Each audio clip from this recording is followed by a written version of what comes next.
उसके बाद रिएक्शन है, reaction of metallic oxides with acids. Metallic oxides को एसिड के साथ, so metallic oxide reacts with acids, क्या बनेगा? पहले इसके लिए हमें जानना जरूरी है, ये तो एसिड है, पता चल गया। मेटेलिक ऑक्साइड क्या है? मेटेलिक ऑक्साइड का नेचर क्या है? क्या वो एसिड है, क्या वो बेस है, या फिर वो न्यूट्रल है? ठीक है, तो मेटेलिक ऑक्साइड्स के बारे में बताओ कुछ, क्या होंगी वो? न्यूट्रल होती हैं? कोई आइडिया नहीं?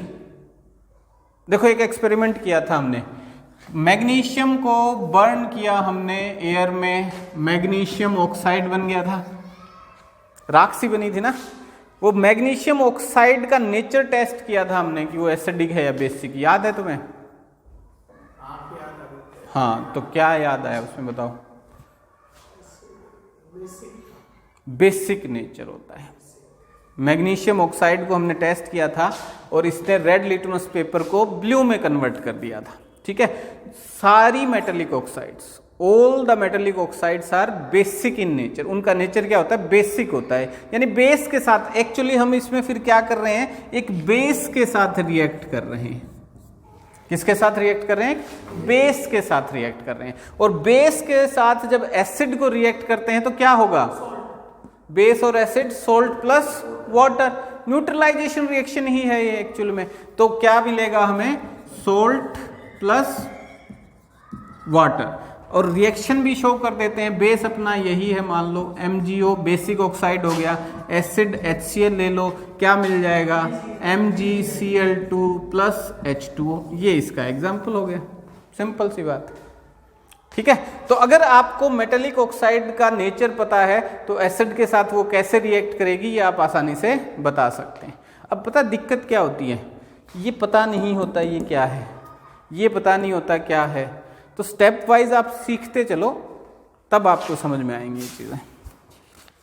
ठीक है, और ये भी जर्नल रिएक्शन है, ऐसे ही होगी। Non metallic oxides with base. अब अगला टॉपिक दे रखा है non metallic oxides with base. तो मेटेलिक ऑक्साइड्स जो हैं वो बेसिक हैं, तो नॉन मेटेलिक ऑक्साइड्स कैसी होंगी? एसिडिक होंगी, सिंपल सी बात है। ठीक है, क्योंकि देखो एसिड रेन होती है, एसिड रेन होती है ना, तो एसिड रेन किस कारण होती है? पोल्यूशन के कारण। और पोल्यूशन मेनली कौन प्रोड्यूस कर रहा है? Carbon dioxide, sulphur dioxide, sulphur trioxide. और कार्बन और सल्फर दोनों ही क्या हैं? नॉन मेटल्स हैं। तो non metallic oxides acidic in nature होती हैं। ठीक है, तो नॉन मेटल ऑक्साइड जब रिएक्ट करेगी बेस के साथ, तो क्योंकि ये एसिडिक नेचर की है, एसिड और बेस में क्या रिएक्शन होगी? Salt plus water. ये भी क्या है? Neutralisation reaction. ठीक है, तो कोई भी नॉन मेटेलिक ऑक्साइड्स हो, अब उसके लिए पर आपको ये पता होना चाहिए कि ये नॉन मेटल है। तो नॉन मेटल्स 1 से 20 तक जो एलिमेंट्स है ना आपके, उसमें से देख लेना कौन कौन से नॉन मेटल हैं। कौन कौन से नॉन मेटल हैं बताओ जरा? Carbon, nitrogen,